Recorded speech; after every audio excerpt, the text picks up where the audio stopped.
Welcome to Real Talk, where it gets hot, spicy, and to the drama. Joining us today on Real Talk, we have the one, the only, Noel from Fated to My Forbidden Alpha.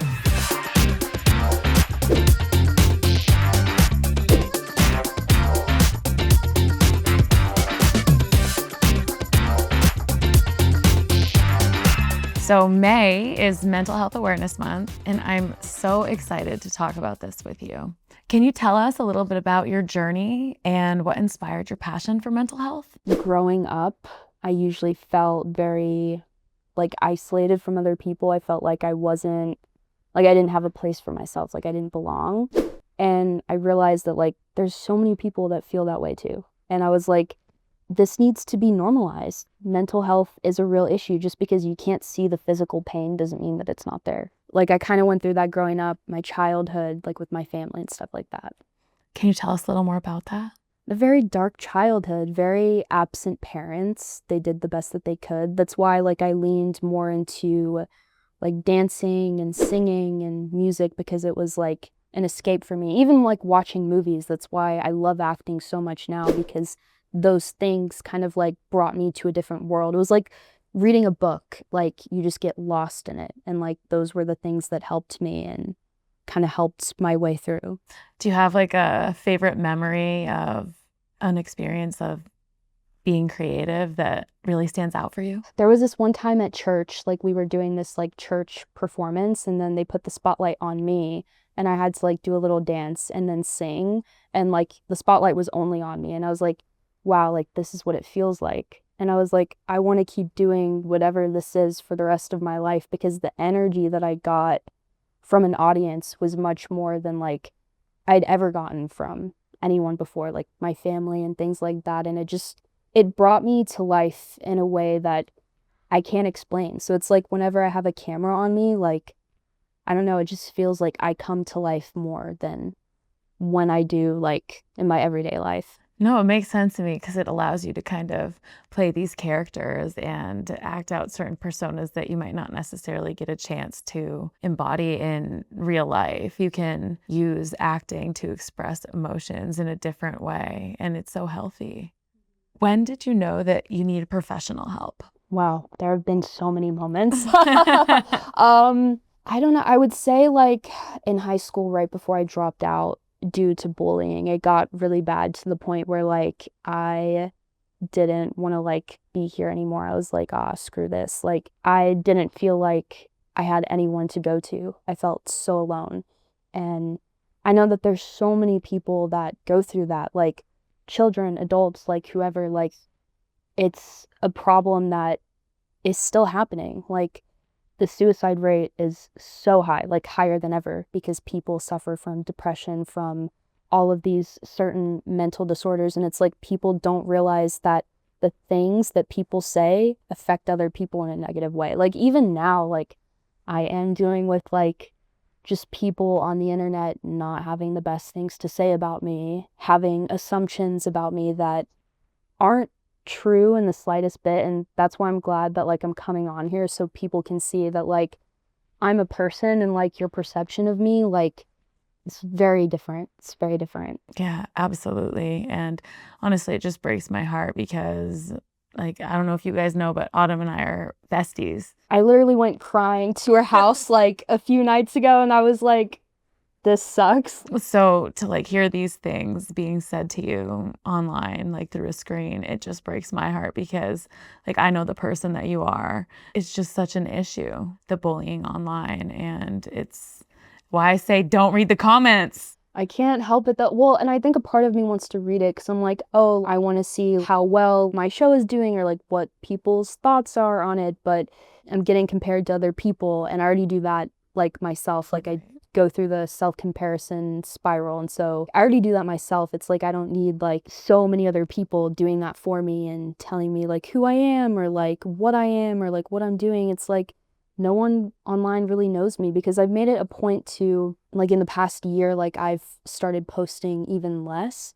So it's I feel I don't even really give that much information as to who I am online. Like only the people that know me, like you and like friends, really know who I am personally. So it's like I don't understand like why there's so many like misconceptions about me, because I'm just like living and breathing, trying to like do my own thing. And but you can't change the way that people perceive you, and that's something that like I'm still like trying to understand and learn, is you can't change it. When I was in school, girls would just be so mean to me. Like, yeah, like I don't want to cry, God, but like, yeah, it was really hard growing up in that kind of like environment, like always being judged. And yeah, I hate that feeling. And I guess that's why like it bugs me so much, because it's like it takes me back to that place, and I feel like that scared little girl that I used to be.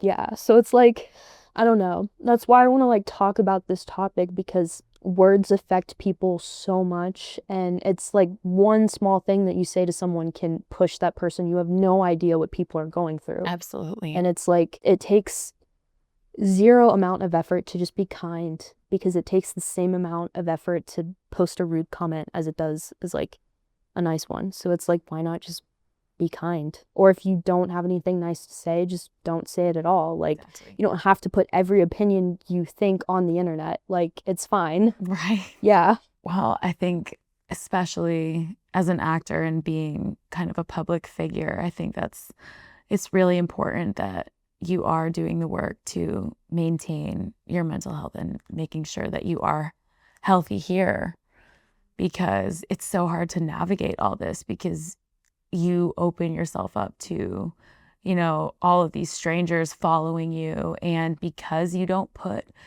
too much out there about like who you really are, it leaves a lot of room for these people to make Speculation. assumptions. Yeah. Which, yeah, is partly my fault too, because I can see how like certain things that I post kind of give off a different side of me, as to where like in person I'm like kind of like awkward, more like introverted, and like online like people don't like see that about me at all. They're like, oh, she must be like super confident just by like the things that I post. I feel like it's so easy to just like post something and like be like, oh, whatever. In person it's like, I don't know. I don't think anyone's ever 100% confident. So it's No, of like course. to have that like misconception is like, I don't think like I'm the 24/7. Wait, I don't know if we could say that, but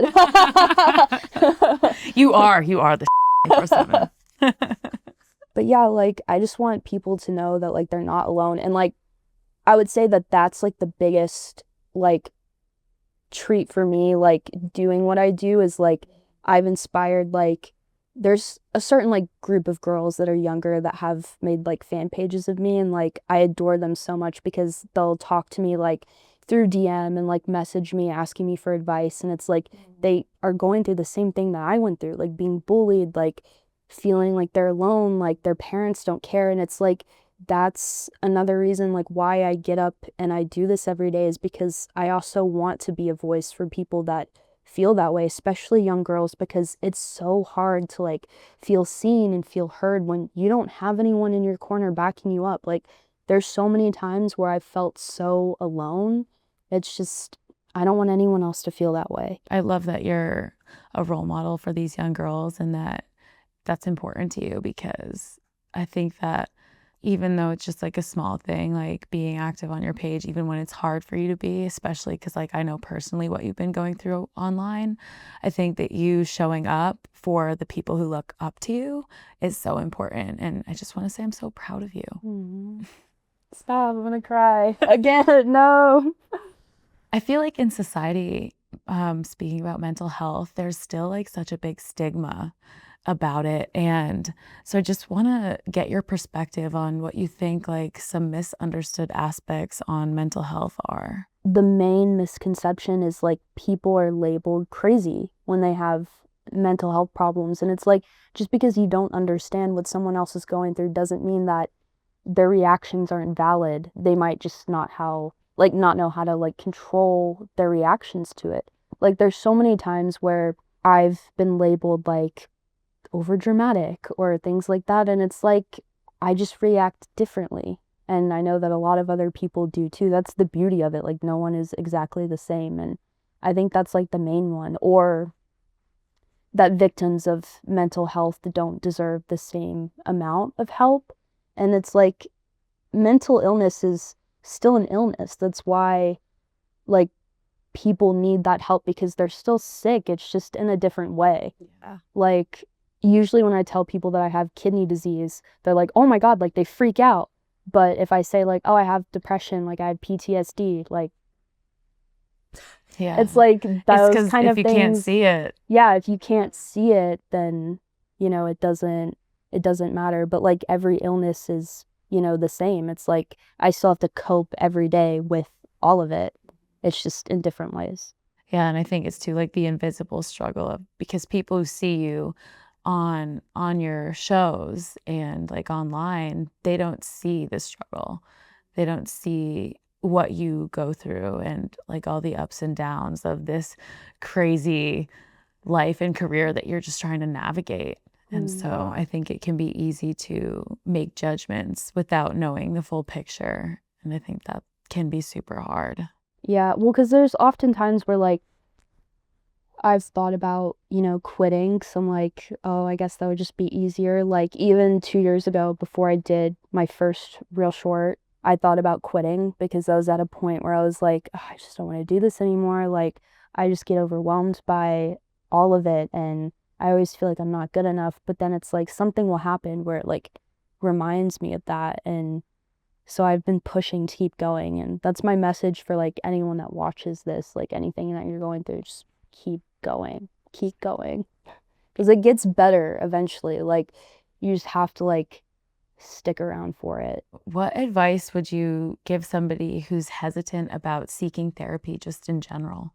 That it's okay, that like everybody needs it. Like everybody could use someone to talk to. It's nothing to be ashamed of. I used to think like, oh, like therapy is for crazy people, but like that's not true. That's just like the Yeah, stigma that's behind it is 100%. like, oh, like you need help, so you should go to therapy. I think everyone should be in therapy, like, because having someone to talk to that won't judge you, that gives an unbiased opinion about your life, like it's extremely helpful. And it helps you see like different perspectives that maybe you didn't. I mean, therapy saved my life for sure. And I've been in therapy on and off since I was 18, and it's just been so beneficial for me personally.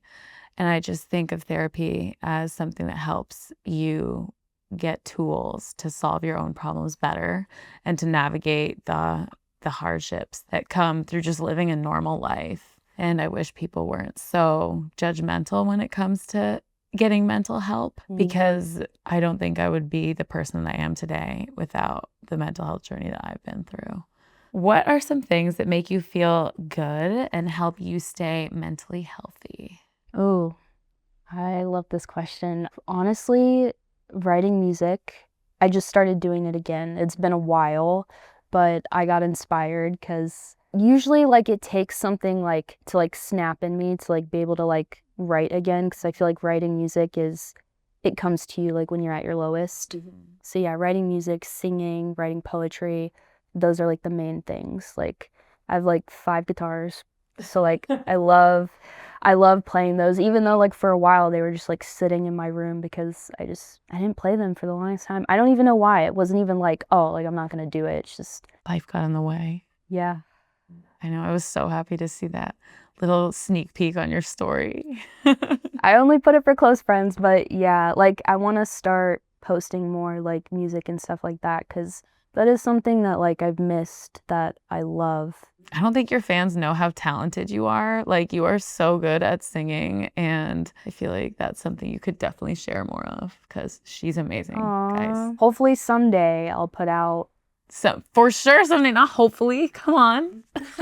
an Yes, album. yes, we're manifesting. We are. That's like a kind of like a dream, because I don't know. I know a lot of people that do acting and singing at the same time, and I don't want to get stuck like a certain box. So it's like I want to stick to one thing, and then when that thing starts like going more well, it's like I want to like venture into the other thing. I just kind of want to like focus on one thing at a time, but I still do it like, in my free time. It's just like professionally. I'm not like out here making like songs because I'm like, I'd rather just focus on one thing at once. Like it's, yeah, I don't know. But karaoke on Thursday, is that a yes? Yes, I'll actually come this time. Yes, finally.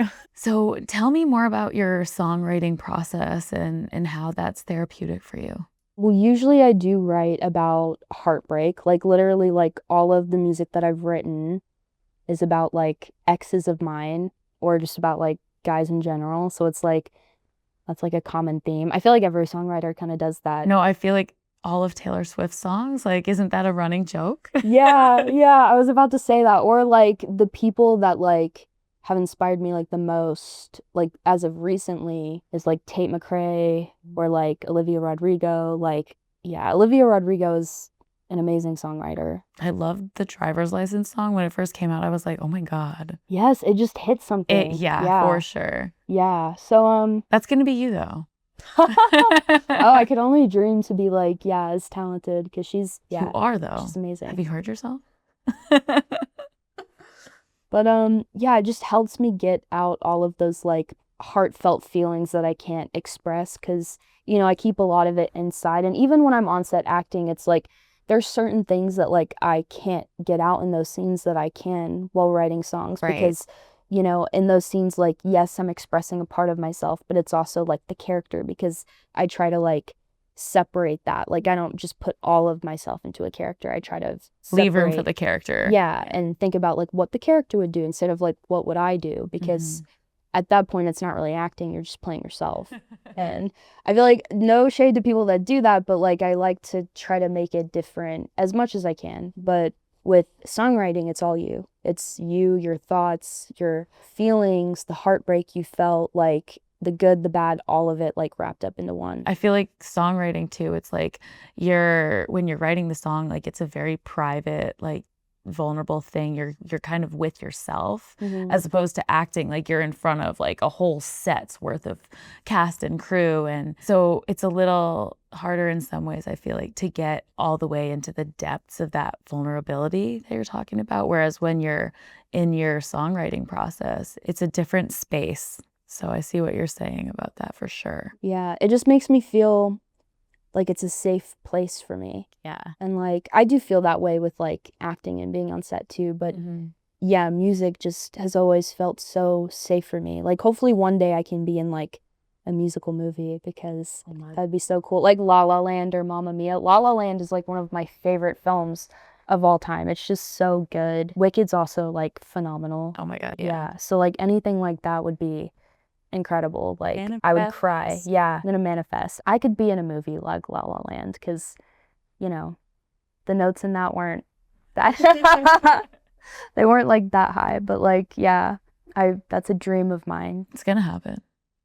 Here's hoping. Vision board. I know we need to have like a vision board night. I know, for real. Yeah, need to get on that because everyone says that when you put it out, like, and you can see it and visualize it every day, like it will happen. And I'm like, I need that. It's gonna happen. I hope so. So what changes would you like to see in mental health awareness? I feel like people taking it more seriously and then just not being so judgmental about it. Like, I would just like to see more people expressing like how they actually feel, like even if it's just on social media or like in everyday life. Like I feel like we're all so scared to say how we feel. I know recently I've been hiding from my socials because I'm like, because it's like you don't want to feed into negativity, right? But you also want to stick up for yourself. So it's like a fine line. And I feel like I've always been the kind of person that would back down. And it's like I need to learn how to stick up and fight for myself. I need to stop letting other people fight my battles for me because I have a habit of doing that. Not intentionally, but it's like people just like have done that for me. And I'm like, well, like I need to learn how to advocate more for myself. I encourage everyone else to do the same because it's a big step for you coming into your own and like honing in your power because you have the power to make anything you want happen. It's just a matter of like getting past what's in here. Absolutely. And I really just need to work on that. I mean, I think it can be so hard to like bridge that gap between confronting the feelings and then the people that you might need to talk to because they're the source. and just having those tough conversations and being like, look, like you made me feel this way. And then expecting the other person to be in a space where they can receive that and also take accountability. Like it's scary because like as hard as it is for us to be able to say the feelings, if the other person's not in a place where they can receive that and respond in a healthy way themselves, it can add to the difficulty of having that conversation. Yeah, I agree. Thank you so much, Autumn, for joining the Real Talk podcast today. It has been a pleasure hanging out and talking with you. I know. It feels like, yeah, we were just chilling as friends. I know. Hanging out at home. Thank you too. And yeah, I'm just so happy that I got to come on here and like share my side of things and also say that it's okay to feel a certain way as long as you are at least trying to like, you know, get the help that you need. And you don't have to be ashamed of it either because everybody goes through it. You have to like seek help for yourself because if you don't, like, no one else is going to try to do that for you. Like, you have to put yourself first because at the end of the day, you only have you. There are other people that can be around you and support you. You do have to have that, like, strive for yourself to want to be better and to get better. And I just think that it's so important to talk about these things because if you don't, it only gets worse. If you bottle it up, it's going to stay here. And it's going to get to the point where, like, you can't function anymore because it gets too hard. And it's like, yeah, I mean, there's so many people that, you know, do watch my shows, especially like younger women. And those girls that have, I mean, they've told me that they felt the same things that I have. And so it's like, if I can just help a few of those, I'll be happy. Like, that matters more to me than any like negative thing that comes my way, because that's why I've stayed doing this for so long. Because I don't want people to feel the way that I felt. I don't want them to feel alone. I want them to know that it's okay. Absolutely. Yeah. And to anybody who's watching, I just want to say that getting mental help is one of the greatest gifts that you can give to yourself. So before you go, we have a little tradition here on Real Talk, and it would be to use this camera to take a selfie. Ooh, cute.